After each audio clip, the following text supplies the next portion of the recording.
रात का वक्त था। ईशा की नमाज के बाद एक शख्स अपने घर लौटा। घर में दाखिल हुआ तो देखा कि बच्चे सो चुके हैं और खामोशी छाई हुई है। उसने बीवी से नरमी मगर संजीदगी से पूछा, क्या बच्चों ने नमाज पढ़ ली? बीवी की आवाज में हल्की सी उदासी थी। उसने आहिस्ता से जवाब दिया, आज घर में कुछ खाने को नहीं था, मैंने उन्हें बहलाकर सुला दिया। वो भूखे ही सो गए, नमाज भी ना पढ़ सके। ये सुनकर बाप के चेहरे पर फिक्र की लहर दौड़ गई, मगर उसके लहजे में ईमान की मजबूती भी थी। उसने कहा, उन्हें जगाओ, वो नमाज पढ़ेंगे। बीवी ने कदरे परेशानी से कहा, अगर उन्हें जगाऊंगी तो वो भूख से रोने लगेंगे और हमारे पास देने को कुछ भी नहीं है। बाप ने गहरी सांस ली और बड़े ही यकीन से बोला, अल्लाह ने मुझे हुक्म दिया है कि मैं अपने घर वालों को नमाज का पाबंद बनाऊं। उनका रिज्क मेरे जिम्मे नहीं, उनका रिज्क अल्लाह के जिम्मे है। क्या तुमने नहीं सुना? अपने घर वालों को नमाज का हुक्म दो और खुद भी उस पर कायम रहो। हम तुमसे रिज्क नहीं मांगते, हम ही तुम्हें रिज्क देते हैं और अंजाम तकवा वालों के लिए बेहतर है। बीवी ने खामोशी से सर झुका दिया। उसने बच्चों को जगाया। बच्चे नींद में उठे, वजू किया और कमजोर जिस्मों के साथ नमाज के लिए खड़े हो गए। भूख की शिद्दत के बावजूद उन्होंने नमाज अदा की और फिर हाथ उठाकर दुआ की। अभी वो नमाज से फारिग ही हुए थे कि अचानक दरवाजे पर दस्तक हुई। सब चौंक गए।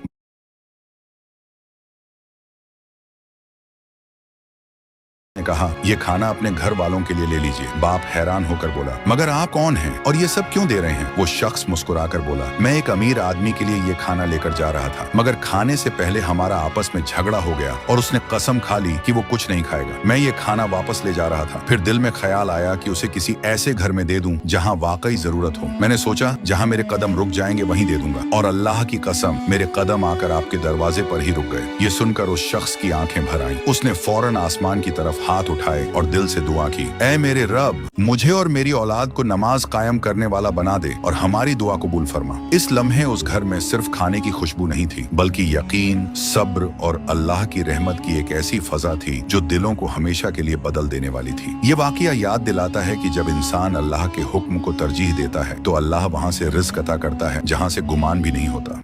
रात का